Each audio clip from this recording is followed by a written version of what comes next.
So Trump has been doing something that's pretty creepy lately. He of course gave a speech to the top generals and admirals and military officials in the country, him and Pete Hegseth.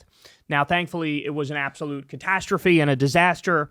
And if anything, I think the generals just felt insulted by this gathering. They were also lectured to by Pete, where Pete was like, hey, you fat asses got to lose some weight. And you got to abide by these new rules that I just made up. And so I think it honestly had the opposite effect of what he intended. The effect was, let me try to get these people on our side because, I'm going to ask them to do more and more illegal things, more and more unconstitutional things. Of course, he has his sights set on not only stealing the midterms, but also stealing the 2028 election, if there even is one. And so I think all in all, it worked out pretty well because I was afraid that there was going to be effectively like a loyalty test at this thing. But these guys are so fucking incompetent and stupid that they decided to have the event recorded, and Trump just gave like a fucking rally speech. And, they weren't able to really pull off what they were clearly trying to pull off, right? Well, guess what? Now he's doing another version of the exact same thing. He's giving a speech to the Navy. This was wild. So first of all, he was like at least 45 minutes late, maybe an hour late. These people were just standing out there fucking waiting in the sun. And eventually he comes out and, I got a whole bunch of insane videos for you. Let's start with this one here. Watch. A man that everybody loves. He was my doctor in the White House, and I got to know him very well. He was also the doctor for Barack Hussein Obama. Have you heard of him? And he was the doctor for a man named Bush. And at a press conference, they asked him, who's in the best shape? Who's the healthiest? Who's the strongest? Who's the best physical specimen of the three? He said, that's easy. President Donald Trump. And I said, I love this guy. I said, I love him. I mean, at this point, this is like watching a Make-A-Wish kid, right? Like, really? This is what you're going to do? First of all, both Obama and George W. Bush are in significantly better shape than you. Dude, you're morbidly obese. And Lord only knows what you're having injected through that IV that's been in your hand seemingly every month for a while now. But look at what he's doing. This is a speech to sailors, to the Navy, and he's bragging about how he's in such great shape. We all have eyes, dog. We all have eyes. Oh my God. All right. I got more for you. But we have to take care of this little gnat that's on our shoulder called the Democrats. They want to give all of our money to illegal aliens that pour into the country. And, I have a bigger heart than they do, but... Oh my God. We have to get rid of this little gnat on our shoulder that's called the Democrats. Gee, I wonder why people call them fascists.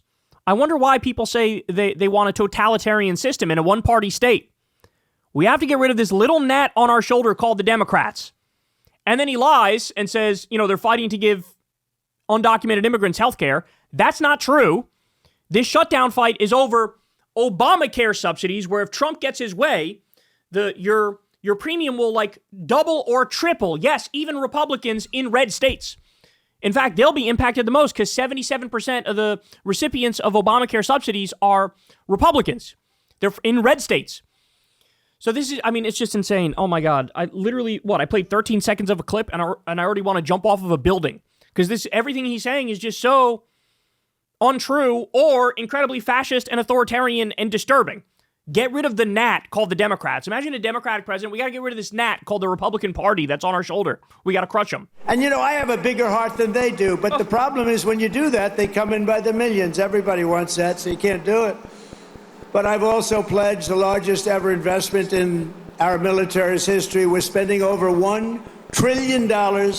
We've never had anything like that before. $1 trillion on... Mr. Anti-War, Mr. I Want Peace. Let's increase the military budget every single fucking year I'm in there. Even though, by the way, the Pentagon can't account for over 60% of its money. It's a fucking black hole. It's an endless money pit. There's all sorts of fucking graft and corruption and abuse. Yeah, send them over $1 trillion. That'll go great. Our military, and that includes, along with your Secretary of the Navy and Pete Hegseth, we're going to be building lots of ships and doing a lot of things that you haven't seen happen for 35 years.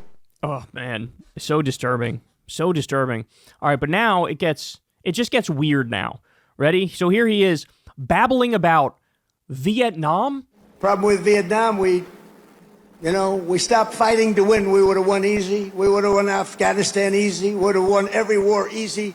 But we got politically correct. Let's take it easy. We're not politically correct anymore, just so you understand. We win. Now we win.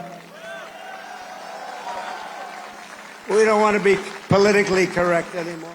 As everybody's been pointing out, Trump dodged the Vietnam draft 5 times. And here he is going, we could have easily won that. We could have easily won that, but then we got politically correct. I mean, this is like literal child stuff here, right? Papa, why didn't we win the Vietnam War? Well, son, we just gave up and got politically correct. And a bunch of pansies were running the government at that time. If we just fought harder and longer, we would have won, son. Okay, Papa. Like, this is, like, by the way, this was one of, like, the things Hitler said about World War I, is that he felt stabbed in the back by the German leaders at the time because we could have won World War I if we just tried harder. Well, then he got his go at a world war himself and had that work out for him. Turns out it's not that easy, is it? Oh, you could have just won it. Oh, is that what we should have just won it? Thank you, guy who dodged the draft 5 separate times and had fucking bone spurs or whatever bullshit he brought up to get out of it because his dad was rich. That's really why he got out. His dad was rich. But could you imagine this motherfucker? Remember when he said, my own personal Vietnam was dodging STDs in New York City. Oh my God. Oh my God. How fucking disrespectful is that shit? That's incredible, bro. It's so incredible. We could have won every war. We could have won every war. Instead of, if he was actually anti-war, he would have been talking about how we should have never fucking went to Vietnam in the first place. We should have never went to Afghanistan in the first place. But no, he's bragging about sending the Pentagon over $1 trillion. And here he is, and we could easily won, but we got woke. We got politically correct. Unbelievable. Tell me more about that, Mr. Draft Dodger. All right. And then finally, you guys tell me about this one, bro. I mean, this one speaks for itself, but it is hard to wrap your mind around what he's trying to say here. And history will never forget that it was the SEALs who stormed the compound at Osama bin Laden and put a bullet in his head. Remember that? And please remember, I wrote about Osama bin Laden exactly 1 year ago, 1 year before he blew up the World Trade Center. And I said, you got to watch Osama bin Laden. And the fake news would never let me get away with that statement unless it was true. But I said 1 year before to Pete Hegseth, I said 1 year before, where's Pete? In the book, I wrote, whatever the hell the title, I can't tell you. But I can tell you there's a page in there devoted to the fact that I saw somebody named Osama bin Laden, and I didn't like it, and you got to take care of him. They didn't do it. A year later, he blew up the World Trade Center, so got to take a little credit because nobody else is going to give it to me. You know the old story? They don't give you credit, just take it yourself. And it was the U.S. Navy that dumped his wretched corpse off the decks of the Carl Vinson to sink into the dark abyss. What the fuck was that? What was that? Did Grandpa forget where he is? That's what that looked like to me. Babbling about Osama bin Laden and I deserve credit and it happened a year before, and a year before is when I was telling everybody you got to watch out for this Osama guy, and then he blew up the World Trade Center, and then I got to take a little credit for that because nobody else is going to give it to me. So as they say, you got to take credit if nobody else gives it to you. Nobody says that. Who says that? Nobody says that. Like, you just got to take the credit. You got to take it.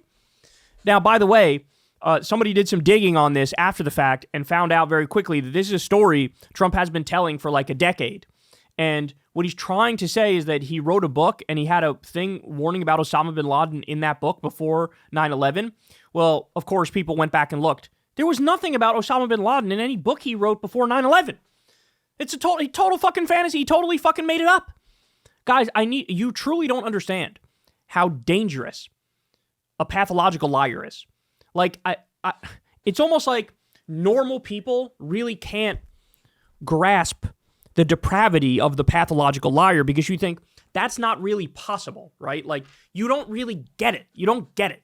But this is what pathological lying looks like, where something that is easily verifiable and checkable, and then people did exactly that, and they go, hey man, you made that the fuck up, and it won't stop him even for a second. He'll go right back telling the exact same story. He's been doing it for a decade. And so that's where we are, man. But this is, I mean, the cognitive decline is getting worse and worse and worse. It is very clear. It is very apparent. He is not playing with a full deck, bro. He's got some screws loose. And it's literally the only thing keeping him afloat is the fact that as he says things that are incoherent, he's charismatic. That's it. But you get the sense that a lot of these sailors are looking at him like, what the fuck? Why are we here? Like, what is going on? It's like he just wants an audience. You know what I'm saying? So, but again, the deeper, darker meaning is he wants to make sure, let me get all these people on my side because I'm gonna ask you to do some things you might not be comfortable with. But remember, I'm on your team. I'm on your side. That's what he's trying to do here. So it is ugly. It is gross. But people were fucking baffled. The sailors were baffled. I would say this wasn't as definitive as the admirals and the generals who were super fucking professional. But at the same time, you got the sense there was a lot of, what the hell is this going on in that room? Hey, y'all, do me a favor and like and subscribe. It helps out big time in the algorithm. Click the bell as well for notifications when videos drop. And watch that video on screen right now. You know you want to.